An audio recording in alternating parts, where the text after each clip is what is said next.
200 கோடி ரூபாய் சம்பளம் வாங்கிட்டு இருக்காரு விட்டுட்டு வராரு அப்படின்னா அப்ப இங்க அதை விட பெரிய அமௌண்ட்டை சம்பாதிக்க போறாரு அப்படிங்கிற விமர்சனமும் முன்வைக்கப்படுது. அது பாத்துக்கலாம். அது ஓட்டு போட்டு இவங்க தேர்வு செய்த பிறகு நீங்க மக்கள் 5 வருஷம் கொடுப்பீங்க.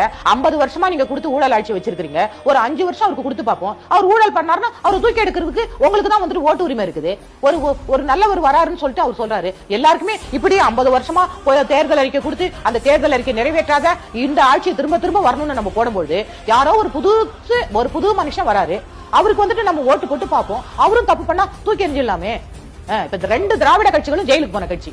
இப்ப இருக்கிறவரும் இப்ப இருக்கிற மந்திரியும் வருஷ கணக்கா ஜெயிலுக்கு போறாரு. எது சொத்து வந்துட்டு வருமானத்துக்கு மிஞ்சிய சொத்து சம்பாதிச்சதுல. அதே மாதிரி காங்கிரஸ்லயும் ப. சிதம்பரம் ஐயா ஜெயிலுக்கு போய் வராரு சிறைச்சாலையில. உங்க தங்கச்சி சிறைச்சாலைக்கு போயிட்டு வராங்க. இப்படி முன்னாடி இருந்தவங்களும் சசிகலா அம்மா ஜெயலலிதா அம்மா செத்து போயிட்டாங்க. அக்யூஸ்டா தான் செத்தாங்க அவங்க. அப்ப எது வருமானத்துக்கு மிஞ்சிய சொத்து சம்பாதிச்சு யாருடைய சொத்து இவங்க படிச்சுக்கிட்டு சம்பாதிச்சாங்களா?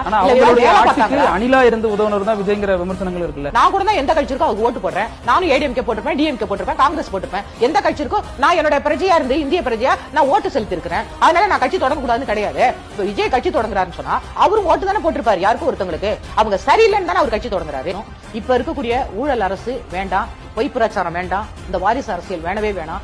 அதனால நான் என்னுடைய மக்கள் என்ன வாழ வச்ச மக்களுக்கு நான் ஏதாச்சும் செய்யணும். இன்னைக்கு ஒரு பசியோட இருக்கானா அவனுக்கு சாப்பாடு கொடுக்கணும். இன்னைக்கு வேலை இல்லாம இளைஞர்கள் இருக்காங்களா படிச்சுட்டு அவங்களுக்கு ஒரு வேலை தரணும். இன்னைக்கு வீடு இல்லாம இருக்காங்களா அவங்களுக்கு வீடு கட்டி தரணும். நான் பேச மாட்டேன், யாரையும் திட்ட மாட்டேன், நான் செயல்ல காமிப்பேன், மக்களுக்கு அது போய் சேருதான்னு பார்ப்பேன் அப்படின்னு ஒருத்தர் சொல்லும் பொழுது எம்ஜிஆர் அப்படிதான் வந்தாங்க, அண்ணாதுரை அவர்கள் அப்படிதான் வந்தாங்க.